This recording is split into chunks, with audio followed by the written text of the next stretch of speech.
Olá pessoal, tudo bem? Eu sou Nathalie Souza, enfermeira sanitarista e vim aqui, juntamente com a equipe Rômulo Passos, fazer uma revisão para vocês do conteúdo para o concurso EBSER Nacional para que vocês gabaritem as provas, tá certo?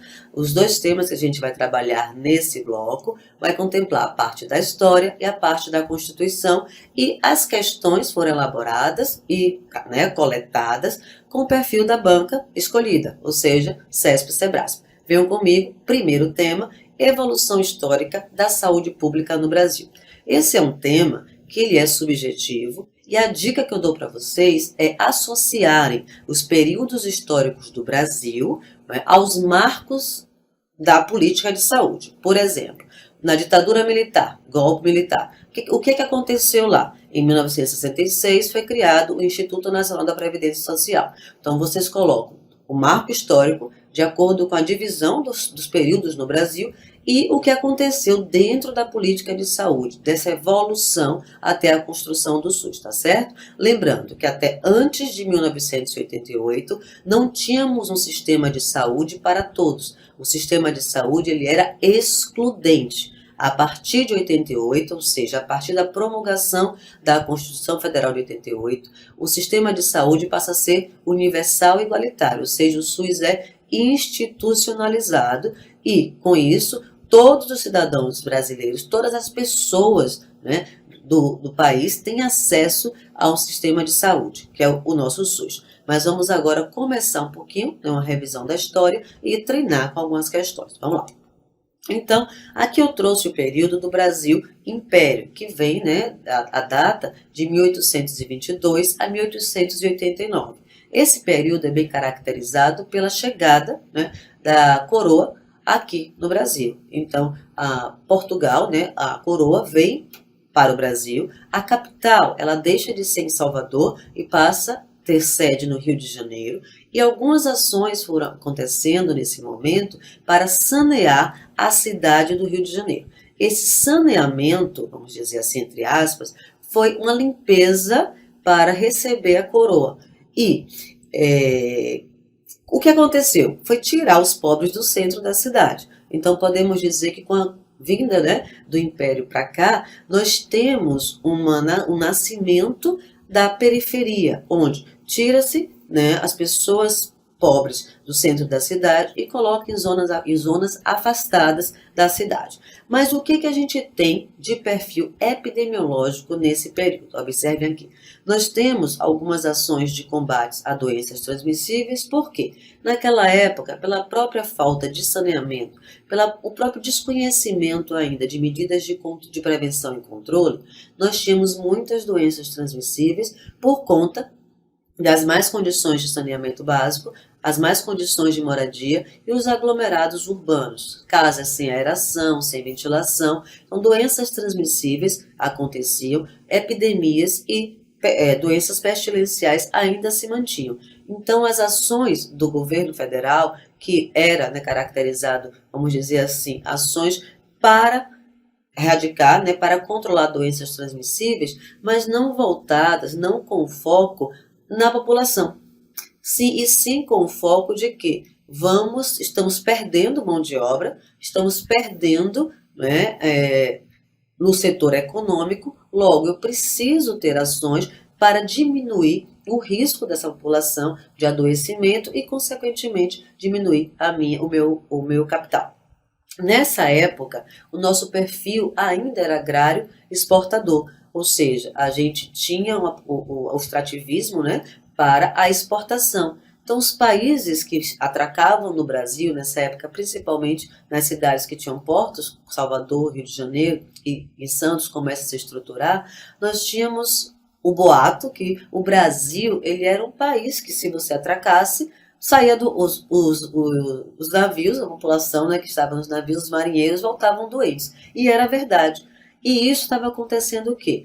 Os outros países não vinham para o Brasil pegar a nossa matéria-prima. Então, a gente estava perdendo capital. Por isso que as ações eram voltadas para o combate de doenças transmissíveis, mas lembrem-se bem, com o foco econômico, com foco na perda de capital e não com foco de política pública de saúde. Era uma ação voltada principalmente para o saneamento dos portos e para a retenção de mão de obra.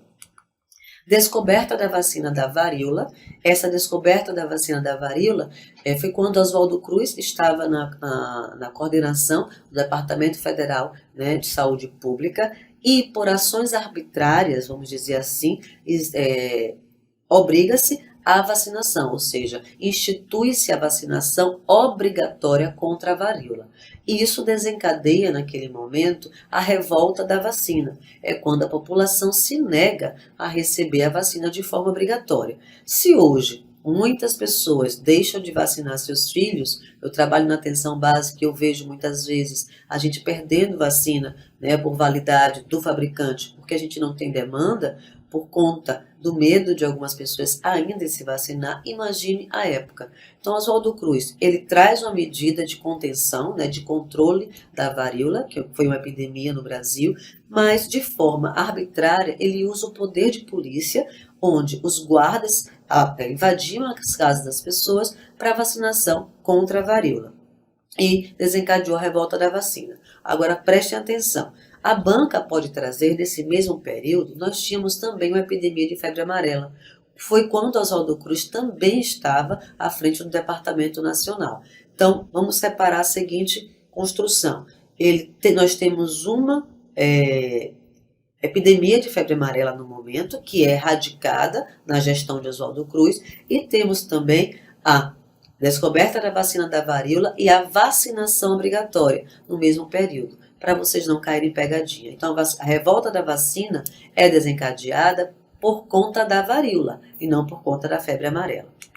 Era bacteriológica, então começa-se a entender, né, como é esse processo saúde-doença, né, a gente começa a perceber que existe um processo de adoecimento em relação à forma de adoecimento, agente etiológico, e nós temos uma teoria da unicausalidade, que é em decorrência, né, da era bacteriológica.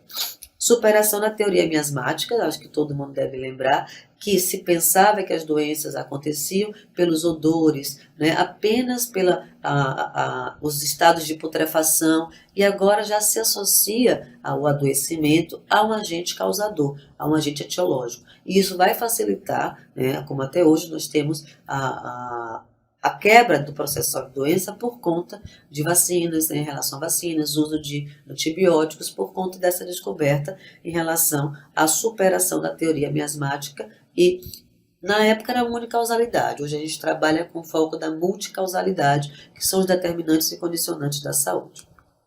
República Velha é quando a gente tem sai do Império e vem para a primeira gestão, né, até a primeira gestão de Getúlio Vargas, que é no golpe de 30. Então, a República Velha ela já é caracterizada pelo fortalecimento da região sudeste, em relação principalmente ao momento agrário exportador, que começam a aparecer algumas indústrias no país, claro, indústrias de manufatura, mas a predominância ainda é do perfil econômico agrário exportador.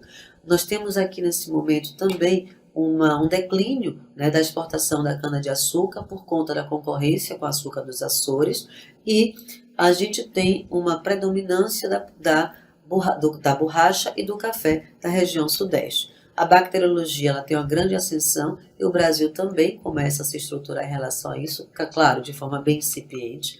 Temos uma medicina higienista, que é o que a gente chama hoje do modelo campanhista, que trabalha com a prevenção de doenças baseada no saneamento, baseada em melhorias de condições de vida. Mas, mais uma vez eu falo que o governo naquela época, por ter um perfil liberal, não era voltado para a população, e sim voltado, vamos melhorar condições, porque precisamos reter mão de obra e precisamos manter, né, os nossos portos em condições salubres para que a gente possa continuar exportando.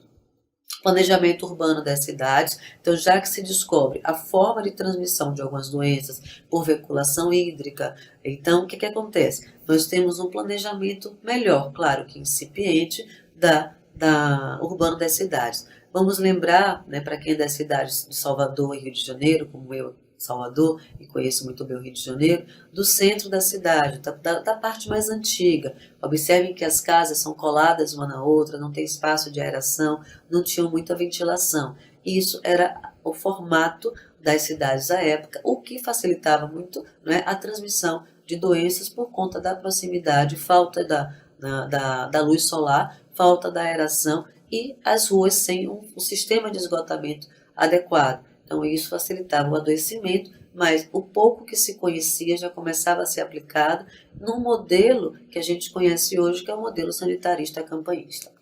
Doenças mais prevalentes, né, que causavam prevalentes e incidentes, que a gente está falando de prevalência e de incidência, porque tínhamos um foco em doenças transmissíveis, quais eram cólera, né, que é uma doença de veiculação hídrica, a peste bubônica, que é uma doença que acontece pela pulga do rato, febre amarela, a gente conhece de cós salteado, a varíola, que é considerada erradicada no país, que também causou grande epidemia no Brasil, tuberculose, que é uma doença bíblica, que na época era uma epidemia, hoje nós temos ela como uma doença que precisamos controlar, não mais erradicar, a gente não fala mais em erradicação.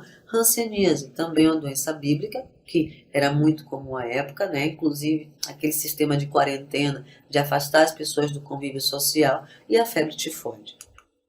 Medidas jurídicas impositivas, a gente tinha já nesse momento a notificação das doenças, ou seja, a obrigatoriedade de informar o aparecimento, né, de alguma doença, a vacinação obrigatória, que eu já vinha falando, né, quando eu trago a revolta da vacina por conta da descoberta da vacina e da obrigatoriedade da vacina em relação à arbitrariedade e na gestão de Oswaldo Cruz, e a vigilância sanitária de forma incipiente, não como é agora, porque ela que ia observar a questão de venda de produtos, de alimentos, mas sempre de forma bem incipiente, até porque o conhecimento que a gente tinha é ótimo, né? Porque eu não estava lá naquela época, que se tinha naquela época era mínimo, mas já se tinha uma noção de que condições de vida, que condições de moradia, que a falta de higiene, a falta de saneamento básico causavam doenças. Então, por isso que esse momento, o modelo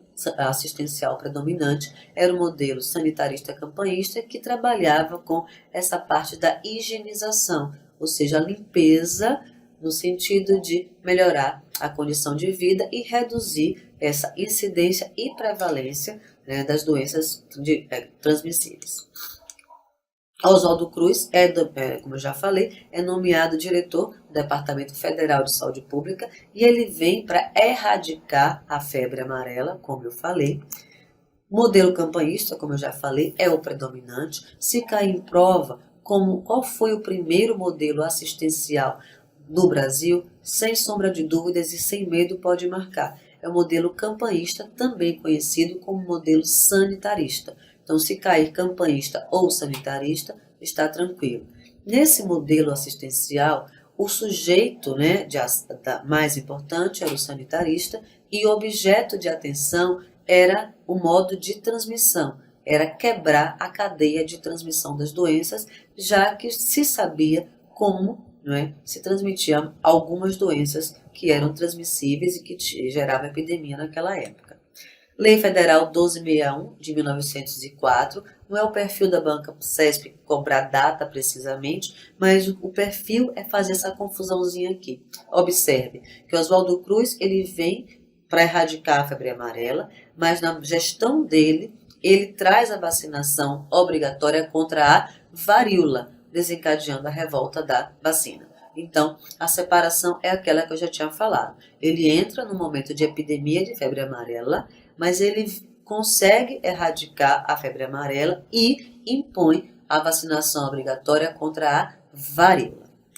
Aqui é uma imagem em relação à revolta da vacina, que foi um movimento marcante na nossa evolução da política pública, que aconteceu, né, em 1904.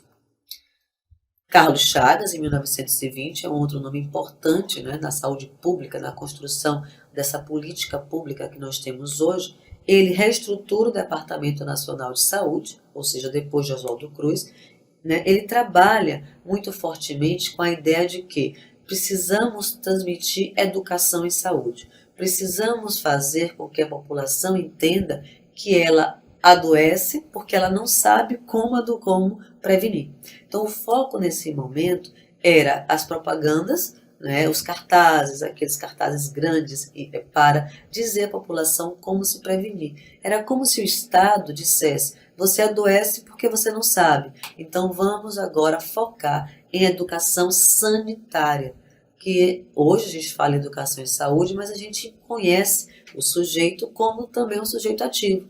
Naquele momento, entendia-se a população, a comunidade, como um sujeito passivo que ia ouvir como prevenir a doença. Então, responsabilizava-se, né, a população sobre o seu adoecimento. E fica muito forte, porque nesse momento também a gente tem essa propaganda e esse fortalecimento da educação sanitária. Órgãos especializados para o controle da tuberculose, hanseníase e doenças venéreas, como a época foi chamado. Expandiam suas atividades de saneamento para outros estados, que não aqueles que foram as capitais, que tinham portos. Então começa a acontecer, né, ações de saneamento, mesmo que incipiente, em outros estados. E em 1923, aí sim é um fato bem importante para a gente, que é a publicação, né, a edição da Lei Eloy Chaves. E a gente tem o primeiro marco, ou seja, o embrião da Previdência Social no Brasil, que nasce com a Lei Eloy Chaves, que são, né, as caixas de aposentadorias e pensões. Então, em 23, nós temos a Lei Eloy Chaves, que acontece por conta de duas grandes greves no Brasil, que acontecem em 1917 e 1919. E para a contenção e para acalmar o ânimo, né, desses trabalhadores, Eloy Chaves, ele traz a lei, e essa lei oferta de forma inicial, embrionária mesmo, a previdência para uma parte da população, que eram os trabalhadores das grandes empresas. E podemos dizer, sem sombra de dúvidas, que é a primeira vez que o Estado assume uma responsabilidade sobre as ações de saúde. Não que ele fosse fazer a gestão e nem o financiamento, mas na medida em que ele faz uma lei para a criação das CAPs, ele está, né, fomentando uma ação, não que ele vá diretamente agir ou assumir essa ação, porque as CAPs tinham a gestão dos trabalhadores e das grandes empresas. O Estado não se envolvia. Só nos IAPs, quando as CAPs são unificadas, que o Estado passa a se envolver. E aqui também acontece o convênio do Brasil e a Fundação Rockefeller. A Fundação Rockefeller era uma fundação norte-americana que tinha um perfil bem, né, militar, e tinha ações para controlar tuberculose, hanseníase, ações de pré-natal, ações para doenças imunopreveníveis. Então, nesse período, a gente também consegue uma diminuição, né, da mortalidade por doenças imunopreveníveis, principalmente nas crianças. Assistência médica previdenciária, como eu já falei, através dos CAPs, né, que são as caixas de aposentadorias e pensões. Lembrando que essa assistência médica era para quem trabalhava em grande empresa. Mas, para a questão de prova, vocês podem sinalizar que é o embrião da Previdência Social e que é também o primeiro momento que o Estado toma uma atitude frente a alguma ação de saúde. Não que ele vá fazer diretamente, não que ele assuma como um dever, né, como uma obrigatoriedade, mas associe o Estado à questão da demanda de uma lei, né, e da criação de uma lei que obriga a criação das caixas de aposentadorias e pensões. Na era Vargas, é o período do golpe de 30 até o golpe de 64, quando se inicia a ditadura militar. O que é que a gente tem? Em 1930, a criação do Ministério da Educação e Saúde. Então, por conta dessa ideia de que a população adoecia pela falta de conhecimento, o Ministério da Saúde é vinculado ao Ministério da Educação, até para fomentar mais ações de educação sanitária. Mas, fiquem atentos, o Ministério da Saúde, ele não nasce em 30. Aqui nós temos o Ministério da Educação e Saúde. O Ministério da Saúde, de forma isolada, ele nasce em 1953, tá certo? Então, faço a separação. O Ministério da Saúde, ele surge juntamente com o da Educação em 30. Em 53, ele nasce como uma instituição separada, a forma de gestão do governo federal de forma separada, em 1953. Em 1933, as CAPES, que nascem em 1923, são unificadas em institutos de aposentadorias e pensões. A grande diferença entre as CAPES e os IAPs é o seguinte, são duas grandes diferenças. Nas CAPES era por grande empresa e a gestão e o financiamento era do trabalhador e da empresa. Nos IAPs, continua sendo, ofertando as mesmas coisas, a previdência, a aposentadoria, afastamento por invalidez, auxílio funerário, tanto para o trabalhador quanto para a família, medicamentos de baixo custo, mas ao invés de ser por grande empresa, era por categoria profissional. Então, CAP por grande empresa, IAP, os IAPs por categoria profissional. O financiamento e gestão da CAP era bipartite, era através do trabalhador e da empresa. Já nos IAPs, trabalhador, empresa e o governo federal, naquele momento, oferta de forma generosa a gestão financeira dos institutos de aposentadorias e pensões. Então, o que é que a banca pode trazer de pegadinha? Dizer que é a partir dos IAPs que o Estado passa a intervir, tá? Mas não, o Estado intervém quando ele cria a lei, mesmo que ele não tenha uma ação direta. Mas no IAP ele passa a fazer o quê? A gestão financeira dos recursos, até porque era muito recurso e nesse momento já havia um desvio de recursos da Previdência muito antes dela ser criada oficialmente. Então esses momentos como CAPs e IAPs são embriões da Previdência Social no país. Os primeiros IAPs, em 33, IAPM, IAPC e IAPB em 1936.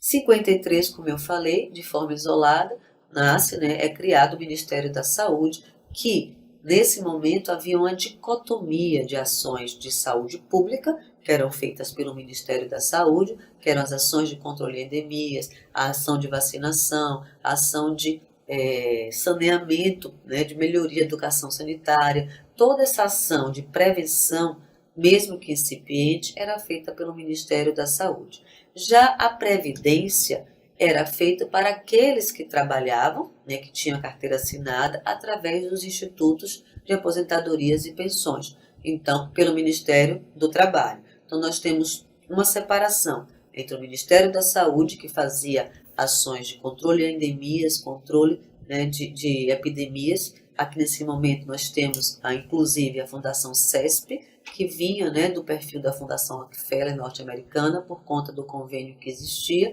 mas a medicina assistencial, da parte da assistência médica, era excludente, era feita através dos institutos e por um Ministério do Trabalho. Não tinha uma vinculação com o Ministério da Saúde. O autoritarismo, que é configurado no período da ditadura militar, golpe de 64 até 85, quando a gente tem a queda da ditadura militar, o que acontece? A gente tem uma saúde pública de baixa qualidade e limitada. Nesse momento, a Fundação CESP, aqueles espaços que atendiam a população não previdenciária, foram sucateados, mesmo a gente tendo um retorno positivo em relação principalmente à mortalidade infantil por doenças imunopreveníveis, as ações de controle e combate à tuberculose e hanseníase, o atendimento pré-natal, esses espaços ficam sucateados por conta do próprio perfil do governo autoritário. Em 66, os IAPs eles são unificados e aí surge, nasce oficialmente o Instituto Nacional da Previdência Social, o INPS. Então, vamos fazer só uma linhazinha do tempo. Então, eu tenho em 1923 o marco histórico da Previdência, o embrião, que é a criação das CAPES, através da Lei Eloy Chaves. Em 33, no governo de Getúlio, as CAPES são unificadas em institutos de aposentadorias e pensões. Em 66, os IAPs são unificados, já na época da ditadura, em Instituto Nacional da Previdência Social. E quem tinha direito? Quem tinha direito era quem tinha um trabalho formal inicialmente. Com o passar do tempo, já na década de 70, os trabalhadores rurais, os trabalhadores domésticos passam a ter direito. Mas naquele momento, quem tinha direito oficialmente era quem tinha carteira assinada. Por isso, é considerado um sistema excludente, porque era para uma parte menor da população, a parte que tinha carteira assinada. Então, o pré-requisito para ser atendido era ter carteira assinada. Em 77, nasce a parte da assistência médica da Previdência. Então, o INPS, ele era responsável por pensão, afastamento e aposentadoria. E o INAMPS, observem a sigla que tem as letras A e M. Então, é o Instituto Nacional da Assistência Médica, olha o AM no meio, da Previdência Social. Então, criam-se espaços próprios, espaços físicos próprios, para o atendimento médico desses trabalhadores previdenciários. Então, o INPS vai ficar responsável pela parte das aposentadorias e pensões e o INAMPS, a partir de 77, vai ficar responsável por quê? Pela assistência médica dos previdenciários e da sua família, nesses espaços que são criados. Claro, se eu fosse discorrer aqui para vocês, eu diria que isso não aconteceu como está aqui, né? O recurso que era para o INAMPS era direcionado para a rede privada. Então, havia nesse momento uma abertura muito grande para a rede privada, onde o dinheiro da Previdência era injetado na rede privada. A gente comprava, né, o serviço da rede privada ao invés de investir na própria rede física instalada, que era o INAMPS. Então, aqui a gente já tem um grande desvio de recursos, é como se chama o cheque em branco para iniciativa privada. A assistência médica previdenciária, como eu já falei, restrita aos trabalhadores que exerciam atividade remunerada, com foco na doença e procedimentos. Então, prestem bem atenção. Eu falei anteriormente do modelo médico, modelo sanitarista, que também é conhecido como campanhista, que ele é focado, não é, no controle das doenças, focado na quebra do processo de transmissão. Isso acontece na época de Oswaldo Cruz e Carlos Chagas. Mas, nesse momento do autoritarismo, um outro modelo ele vira predominante, ele vira hegemônico, que é o modelo médico-privatista, que tem como perfil essa centralidade na doença e no sintoma, e também em procedimentos, onde o sujeito mais importante é o médico e onde o objeto de atenção não era a condição de vida e nem a condição de adoecimento, e sim sanar apenas o sintoma. Então, esse modelo, infelizmente, ainda é o modelo hegemônico do Brasil, mesmo a gente tendo um modelo preconizado pelo Ministério da Saúde, que é o modelo de vigilância em saúde. Então, só recapitulando, o primeiro modelo de atenção da construção da história foi o modelo campanhista ou sanitarista. O segundo modelo que é criado, isso não derruba o outro, tá certo? A gente convive até hoje com todos os modelos. O segundo modelo assistencial, que começa a ter, né, um formato de organização das ações de saúde, é o modelo médico-privatista, que também é conhecido como hospitalocêntrico, que ele é centrado na doença, tem um foco em grandes procedimentos, tem um foco também no hospital. Tá? A gente não entende como um processo de saúde, e sim, você chegou com cefaleia, você vai, né, vamos dizer que é uma cefaleia por a pressão alta, você vai só tomar um antipertensivo para melhorar seus níveis pressóricos. Ninguém vai buscar entender por que aquela pessoa está tendo um pico hipertensivo. Então, essa é a característica principal do modelo médico privatista, que continua sendo o hegemônico no país, mas não é o preconizado. Fiquem atentos a isso. Ele é o hegemônico, mas não é o preconizado. O preconizado é o modelo de vigilância em saúde. Na década de 70, o movimento da reforma sanitária ganha um corpo maior. Então, aqui nós temos o SEBS, né, e a Brasco como instituições mais fortes, né? Os estudantes, os professores universitários, E os moradores, principalmente da periferia, começam a se organizar para solicitar um sistema de saúde que incluísse todos e não que essa população ficasse à mercê da filantropia e da Fundação CESP, que estava sucateada. Em 78, nós temos um marco histórico internacional que acontece lá na cidade de Alma-Ata, que é no Cazaquistão, na antiga União Soviética. Essa conferência é denominada de Primeira Conferência Internacional de Cuidados Primários em Saúde, para vocês não confundirem com a Conferência de Promoção da Saúde, que acontece em 1986. Então é só vocês lembrarem, Primeira Conferência de Cuidados Primários, acontece em 78, é muito conhecida, muito famosa, é a Conferência de Alma-Ata, e ela vai discutir o cuidado primário, que é o que a gente chama de atenção básica. Então, o cuidado primário, ele é discutido. O Brasil não tinha essa organização, mas estava presente, né, nessa formação de discussão e trouxe ideias para a organização do país. Não foi imediatamente, até porque o perfil econômico e político não agregavam e não aceitavam uma ação descentralizada e para todos,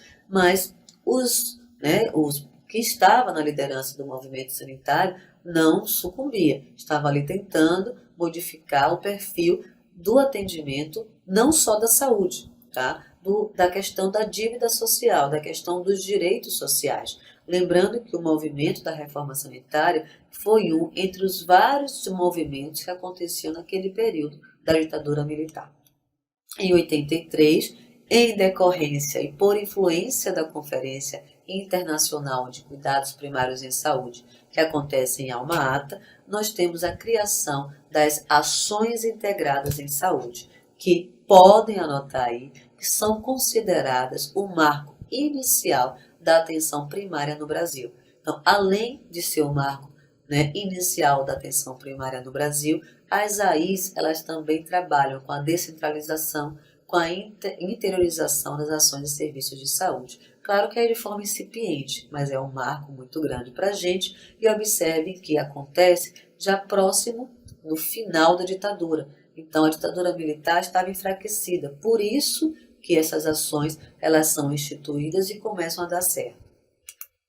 Aqui é uma linha do tempo para facilitar que vocês memorizem o que eu falei aqui na aula, nesse resumão, nessa revisão para o concurso ABC Nacional. Então, a CAP, ela nasce na Lei Eloy Chaves em 1923 e dura até 33, quando são unificadas em institutos de aposentadorias e pensões no governo de Getúlio Vargas. Em 66, já na ditadura militar, os IAPs são unificados em INPS, no Instituto Nacional da Previdência Social, que em 77 nasce a parte da assistência médica, que é o INAMPS, que vai até 1993. Observe que o INAMPS ele continua até mesmo depois da criação do SUS, porque o país passa por uma transição. Então, a Constituição é de 88, mas precisava-se de uma transição para que aqueles que tinham um formato de assistência pelo INAMPS começassem a ter um formato de assistência via princípios e diretrizes do SUS. Inclusive, isso é previsto na Lei 8.080 de 1990. E, em 88, a gente tem a promulgação da Constituição Federal, onde é institucionalizado o Sistema Único de Saúde através dos artigos 196 ao 200 e até a atualidade, tá certo? Então, essa é a dica da PRO em relação a uma linha do tempo. Cai em prova, cai. Então, sugestão, pegue, já falei no início, peguem os períodos históricos da história do Brasil e coloquem, associem aos fatos marcantes. E aí vocês não vão errar nenhuma questão de prova, tá bom? Então, medicina previdenciária era ofertada através das faixas de aposentadorias e pensões e era para trabalhadores de determinadas empresas. Então, era por empresa. A gestão era bipartite, da empresa e do empregado.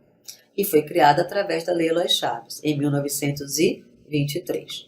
Financiada pelos empregados e empregadores, já os IAPs, eles eram trabalhadores de categorias profissionais, financiada de forma tripartite. por empregados, empregadores e o governo. Só que esse financiamento tripartite, o que significa isso? Cada um, né, depositava na conta específica um valor, mas quem fazia a gestão financeira dos IAPs era o governo, diferente da CAPES, que eram os próprios trabalhadores e a empresa.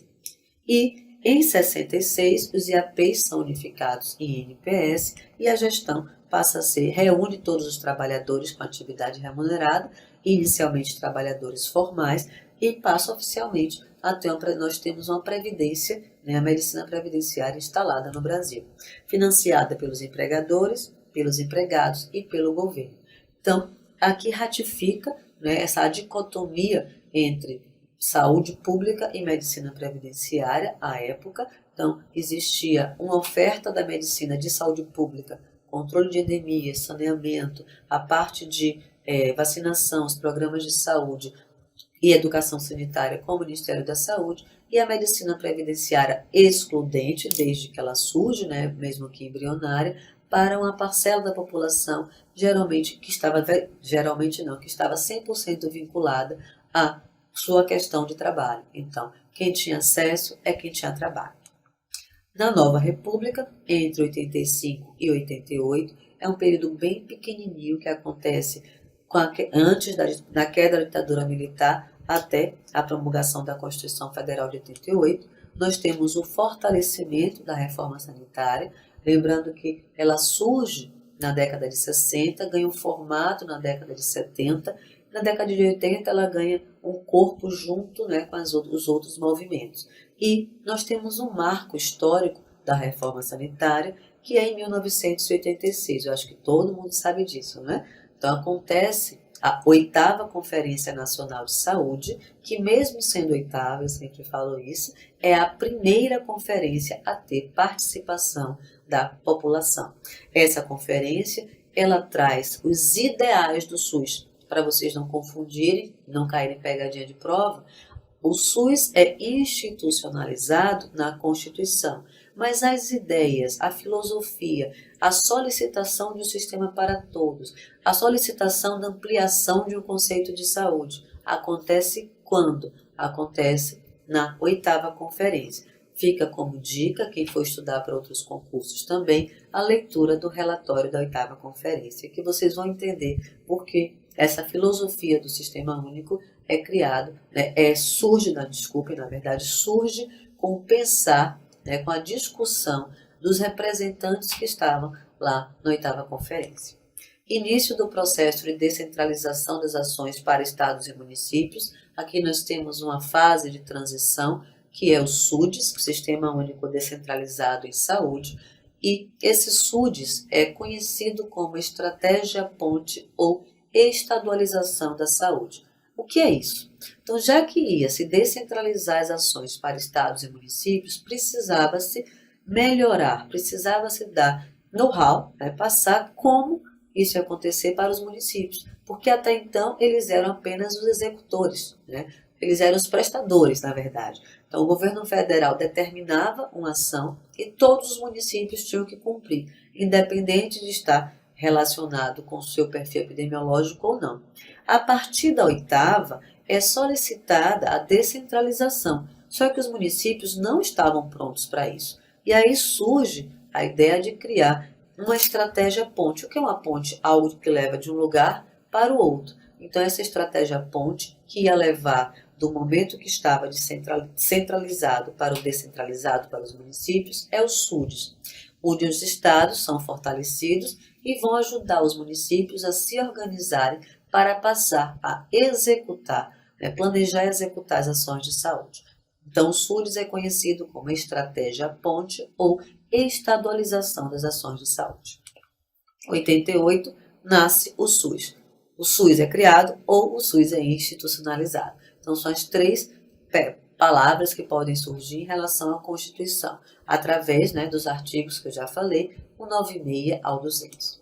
Aqui é uma imagem da 8ª Conferência Nacional de Saúde, que reuniu mais de 5.000 pessoas no Congresso Nacional para discutir, né, as mudanças na saúde. Lembrando que, mesmo sendo 8ª, foi a primeira a contemplar né, a participação da comunidade e foi muito bem representado. Daqui, o nosso Sistema Único nasce, né, a filosofia do SUS nasce e, né, posteriormente, também aqui é solicitado uma Constituição que traga a saúde para a agenda política, por isso que a Constituição de 88 é a primeira Constituição a colocar, né, no seu texto o setor saúde. Nova República, continuando, o INAMPES é extinto em 1993, tá? Observe que mesmo depois do SUS, mais uma vez eu reforço, o Instituto Nacional da Assistência Médica da Previdência Social, ele continua existindo, porque estávamos em fase de transição e cada município tinha seu tempo, porque uns já estavam bem organizados, outros eram praticamente, né, em caminhoterapia, como eu chamo. Só pegava o paciente, colocava em ambulância e levava para outro município. Então, precisava-se ter essa linha do tempo um pouco mais ampla para que a gente tivesse o quê? Uma possibilidade de todos se ajustarem ao novo perfil da política pública, que era um sistema para todos, onde os municípios passaram a planejar e executar as ações de saúde. A adoção dos princípios e diretrizes do SUS, sim, até porque está previsto em Constituição e nas leis orgânicas de saúde, que são, respectivamente, de 88 e as leis orgânicas de 1990. Saúde como direito de todos e dever do Estado. A gente tem essa frase, inclusive, no artigo 196 da Constituição. Enfrentamento de muitos problemas para a implantação do SUS, principalmente uma resistência do anel técnico burocrático. O que é isso, prof? É a resistência dos políticos, a resistência das indústrias farmacêuticas, das indústrias que produzem equipamentos médicos e dos funcionários públicos que ganhavam dinheiro com o INAMPS, porque o INAMPS era financiado como cheque em branco, pagava-se por procedimento. O SUS, ele vem com um novo formato de financiamento e o interesse era um sistema para todos. E como se ofertar um sistema para todos se eu vou ter prejuízo? Então, por isso que o SUS ele tem uma resistência como até hoje tem. Só que vocês não vão entrar no viés do que acontece no dia a dia de hoje. Eu estou falando isso porque aconteceu, né, no nosso processo de construção. O SUS teve uma resistência como tem até hoje, porque ofertar tudo para todos gera um prejuízo muito grande para quem mantém, né, as campanhas políticas, para quem coloca dinheiro no bolso. Então, ofertar medicamentos para todos, você gera uma crise, né, nas indústrias farmacêuticas e, consequentemente, quem financia, né, as campanhas vai ter prejuízo. Por isso que o SUS, desde o início e até hoje, ele passa por uma resistência muito grande, que a gente chama de anel técnico burocrático. Enfrentamentos de grupos corporativos e empresariais, como eu já falei, que são contrários ao SUS por questões econômicas e financeiras, né, com medo de perder o capital, né, na verdade, o lucro. Leis orgânicas da saúde, né, dentro da linha histórica, a Lei 8.080, que nasce, né, em 90, e ela vem dispor das condições de promoção, proteção e recuperação da saúde, fala da organização do SUS, é a nossa lei orgânica, é a maior lei orgânica, nós temos duas, ela é uma lei orgânica extensa e a mais cobrada em prova. E a Lei 8.142, a Lei 8.080 ela é de setembro e a Lei 8.142 ela é de dezembro. E ela vem dispor da participação da comunidade e dá um formato nas transferências, como vai ser feito as transferências intergovernamentais das esferas de governo.